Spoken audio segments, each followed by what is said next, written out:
Hello everyone, welcome to UPSC आइट्स IAS and ये अपनी सीरीज़ है हाइपरलूप सीरीज़। इसमें हम जो सब्जेक्ट है अपना उसको शॉर्ट में हम डिस्कस करते हैं उसके टॉपिक्स को उठा के। तो पहले हम थोड़ा सा रिवाइज कर लेते हैं जो पिछली स्लाइड थी अपनी, इसी से हमने स्टार्ट किया है। तो ये है इकोलॉजी। इकोलॉजी क्या होती है? जो लिविंग ऑर्गेनिजम्स हैं उनकी उनका जो रिलेशनशिप है with each other and with environment, उनका आपस में और एनवायरनमेंट के साथ जो भी रिलेशनशिप होता है उसकी जो स्टडी हम करते हैं, साइंटिफिक स्टडी, उसे बोलते हैं इकोलॉजी।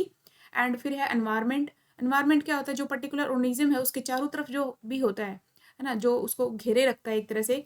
उसमें लिविंग और नॉन लिविंग लिविंग दोनों ही कंपोनेंट आते हैं, बायोटिक और एबायोटिक कंपोनेंट आते हैं। और जो एनवायरनमेंट के बायोटिक और एबायोटिक कंपोनेंट है, यही इकोसिस्टम के भी कंपोनेंट हैं, दोनों के सेम ही कंपोनेंट है। एनवायरनमेंट जो होता है ये स्टैटिक नहीं होता है ना, चेंज होता रहता है। क्यों? क्योंकि इसके जो कंपोनेंट्स हैं बायोटिक और एबायोटिक, ये भी मतलब चेंज होते रहते हैं। अगर ये चेंज होते रहेंगे तो एनवायरनमेंट ऑब्वियसली मतलब सेम तो नहीं रहेगा, चेंज होता रहेगा।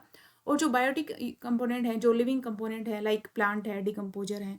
नॉन बायोटिक है एनर्जी, वाटर, मतलब जो नॉन लिविंग है जिनमें लाइफ नहीं होती है, सोयल, गैसेज, विंड, ये सब नॉन बायोटिक अपने कंपोनेंट हैं। दूसरा है कि जो राइस फील्ड किसका एग्जाम्पल है? तो ये आर्टिफिशियल इकोसिस्टम का एग्जाम्पल है। ये ऐसे ही एक स्टेटमेंट है कि जो भी राइस का जो हम धान लगाते हैं तो उस फील्ड को हम प्रिपेयर करते हैं, है ना।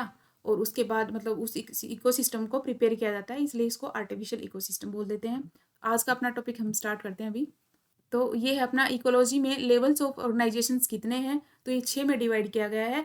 फर्स्ट है इंडिविजुअल, उसके बाद population, then community, then ecosystem, biome and biosphere. तो 6 हो गए। इंडिविजुअल सबसे पहले आता है, उसके बाद मतलब एक पर्टिकुलर जो भी पर्सन होता है उसको हमने इंडिविजुअल में डाल दिया।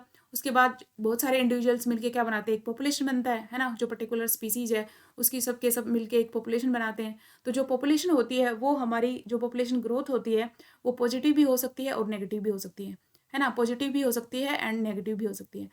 तो पॉजिटिव कब होगी? जब उसमें बर्थ होगा, या तो है ना। दूसरा एमिग्रेशन होगा, या तो बाहर से लोग आ जाएंगे या फिर वहाँ पे बर्थ हो जाएगा, तो ग्रोथ हो जाएगी। जो मतलब ग्रोथ तो होगी, पॉजिटिव ग्रोथ होगी। और नेगेटिव ग्रोथ कब होती है? या तो डेथ हो जाए या इमिग्रेशन हो जाए, मतलब वहाँ से बाहर चले जाएं लोग, एग्जिट कर जाएं। तो या तो बर्थ हो जाए या इमिग्रेशन हो जाए, वो तो होती है ग्रोथ पर्टिकुलर पॉपुलेशन की, ग्रोथ जो पॉजिटिव में है। और ग्रोथ अगर नेगेटिव में है दैट मीन्स या तो डेथ हो गई है वहाँ पे, या फिर इमिग्रेशन हो गया, बाहर चले गए लोग, तो पॉपुलेशन जो होगी, ग्रोथ होगी, वो डिक्रीज हो जाएगी, नेगेटिव ग्रोथ होगी वहाँ पे पॉपुलेशन की।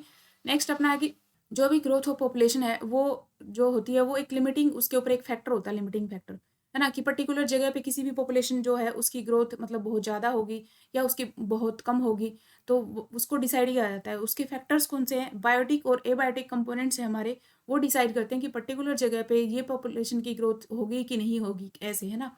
जैसे मून है, वहाँ पे एबायोटिक कंपोनेंट नहीं है, एनवायरमेंट ही नहीं है, तो वहाँ पे तो कोई पॉपुलेशन होती ही नहीं है ना। तो मतलब एक लिमिटिंग फैक्टर हो गया। या डेजर्ट मान लो, डेजर्ट में क्या होता है कि वहाँ पे जो जैसे वाटर नहीं है, एबायोटिक फैक्टर नहीं है वहाँ पे इतना, तो वहाँ पे पॉपुलेशन को, बहुत सारी चीज़ों की तो पॉपुलेशन वहाँ पे ग्रोथ ही नहीं होती है, या फिर डिसाइड होती है कि किस पर्टिकुलर चीज़ की पॉपुलेशन ज़्यादा होगी, किसकी कम होगी, है ना। तो ये लिमिटिंग फैक्टर्स होते हैं, जो भी बायोटिक और एबायोटिक कंपोनेंट्स होते हैं वो लिमिट कर देते हैं पर्टिकुलर जगह पे पर्टिकुलर किसी भी स्पीसीज की पॉपुलेशन को, है ना।